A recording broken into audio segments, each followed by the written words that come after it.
Hello students, how are you? Very good.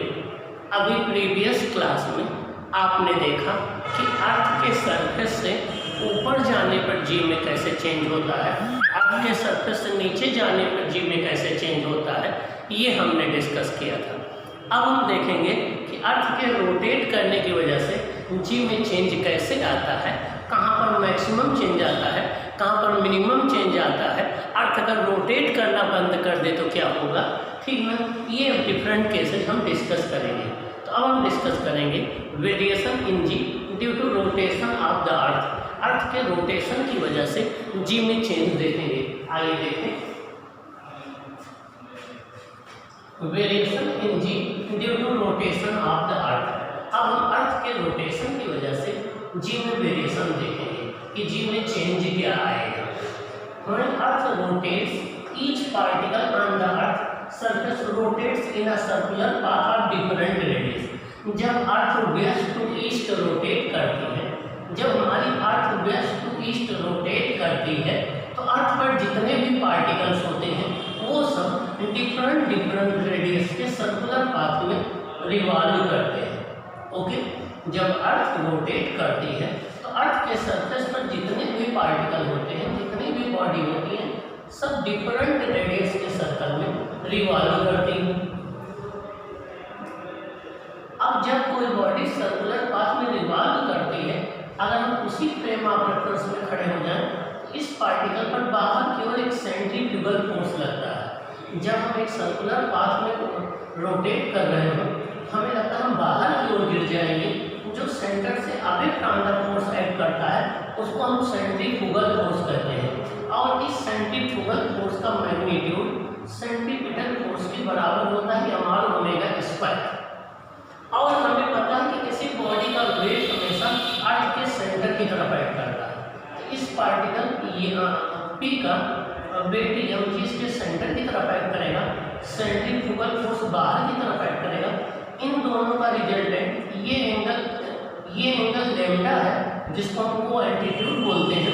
तो ये angle भी लेमडा हो जाएगा, ये 180 माइनस लेमडा हो जाएगा एम जी, और इस यमार ओमेगा स्क्वायर का जो रिजल्टेंट होगा वो इसका अपरेंट वेट एम जी डैश होगा। एम जी डैश की direction toward the centre of earth नहीं होगी, वो अर्थ के सेंटर की तरफ नहीं होगी, ये इसका अपरेंट वेट हो जाएगा। तो हमें पता है कि अगर दो फोर्सेज एक दूसरे से थीटा एंगल पर हो तो उसका रिजल्टेंट होता है F1 square plus F2 square plus 2 cos theta. तो एम जी और हमारा ओमेगा स्क्वायर का हम रिजल्टेंट अगर लेंगे, देखिए हमारा ट्रायंगल है पी ओ डैश ओ, ये स्मॉल आर है, ये कैपिटल आर है, ये एंगल लेमडा है। तो cos लेमडा हो जाएगा स्मॉल आर और capital R, small R equal हो जाएगा capital R cos lambda. Now two forces M G and हमारा omega square acts on a particle whose resultant is mg dash, means particle p पर two forces लग रहे हैं, एक हमारा omega square एक mg। इन दोनों का जो रिजल्टेंट होगा वो बॉडी का अपरेंट वेट mg डैश होगा, और इन दोनों फोर्स के बीच में एंगल 180 माइनस लेमडा होगा। आइए देखिए mg dash equal to mg का होल स्क्वायर प्लस हमारा omega square whole square plus 2mg into यमास omega square cos 180 minus lambda.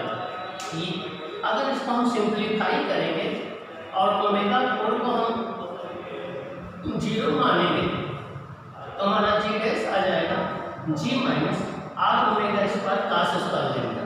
हमारा जी डैश आ जाएगा g minus R omega square cos square lambda आ जाएगा। जी क्या है, अर्थ के रोटेट ना करने पर अर्थ के सरफेस पर जी की वैल्यू। जी डैश क्या है, अर्थ के रोटेट करने पर अर्थ की वैल्यू जी की वैल्यू है। तो ओमेगा क्या है, एंगुलर वेलोसिटी है अर्थ का। लेमडा क्या है आपका, इसको को एल्टीट्यूड बोलते हैं। ओके, अब यहाँ से आइए हम डिस्कस करते हैं। ये तो रहा अर्थ के रोटेशन की वजह से जी में होने वाला चेंज। अब अगर हम पोल्स की बात करेंगे तो पोल्स पर देखिए, पोल पर अगर हम ये पॉइंट पोल पर ले लेंगे, ये पॉइंट पोल पर ले लेंगे तो लेमडा हमारा कितना हो जाएगा, 90 डिग्री। कितना हो जाएगा, ये लेमडा हमारा 90 डिग्री हो जाएगा, और लेमडा हमारा 90 डिग्री हो जाएगा। तो cos 90 डिग्री 0 होता है, cos 90 क्या होता है, 0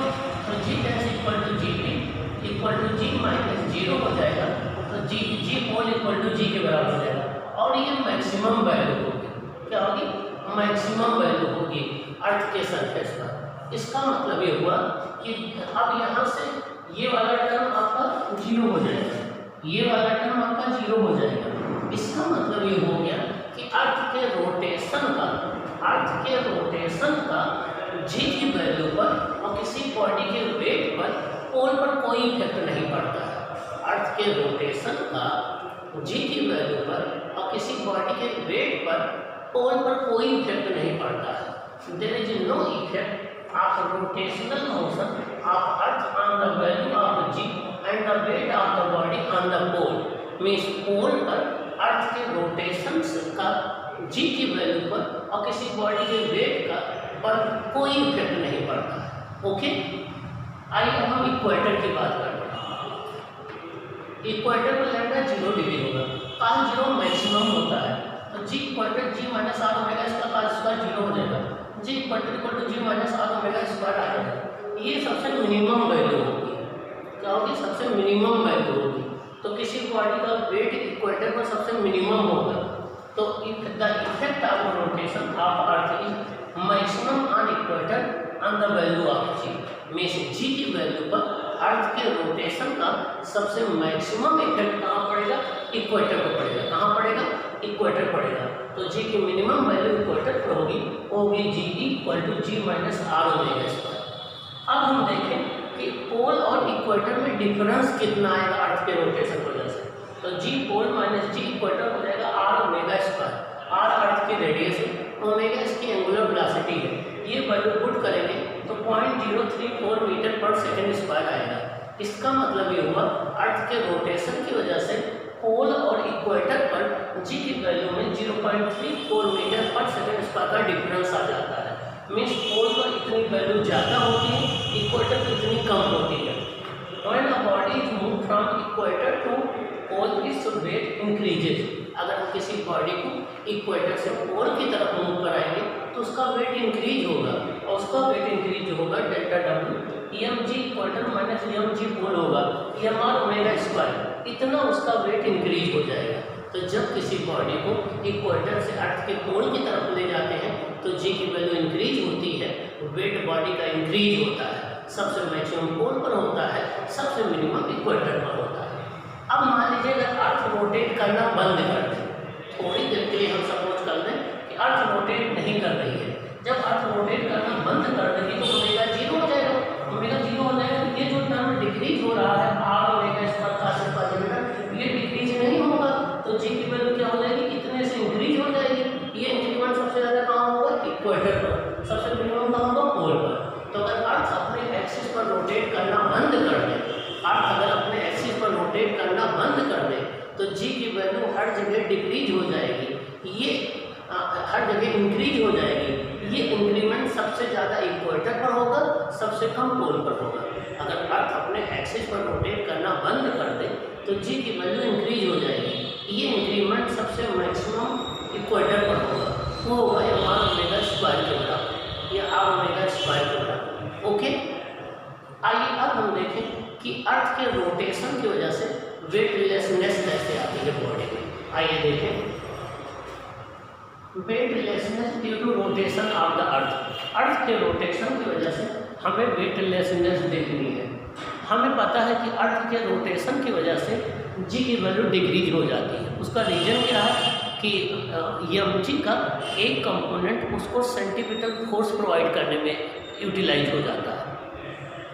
As we know that apparent weight of the body decreases due to rotation of the earth. हमें पता है कि अर्थ के रोटेशन की वजह से apparent weight बॉडी का डिक्रीज हो जाता है। If omega dash is the angular velocity for which a body becomes weightless at equator.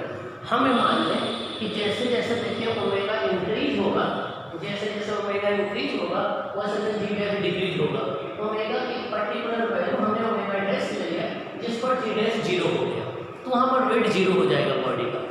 तो वही हमने कंसिडर कर लिया कि मान लीजिए ओमेगा डैश वो एंगुलर वेलोसिटी अर्थ की है जिस पर हर एक बॉडी का इक्वेटर पर वेट 0 हो गया। तो M ji dash equal to M G minus M R omega square dash, M ji dash 0 हो जाएगा तो M G minus M R omega dash, omega dash आ जाएगा आर अपान जी अपान आर।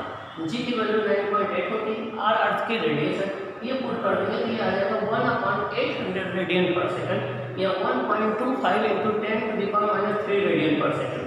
और इस समय अर्थ जिस एंगुलर वेलोसिटी से रोटेट कर रही है उसका ये 17 टाइम्स है। कितने टाइम्स है? 17 टाइम्स है।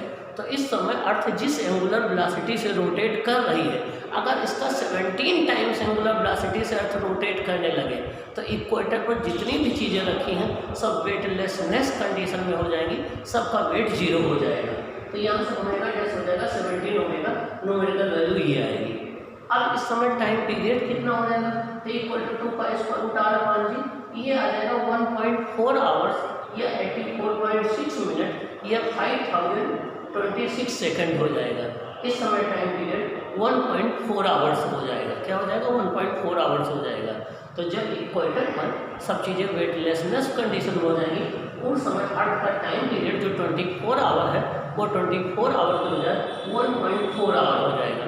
ओके, तो ये इम्पॉर्टेंट है कि अर्थ के रोटेशन की वजह से जी में कैसे चेंज आता है, कितना चेंज आता है, ये इम्पॉर्टेंट है।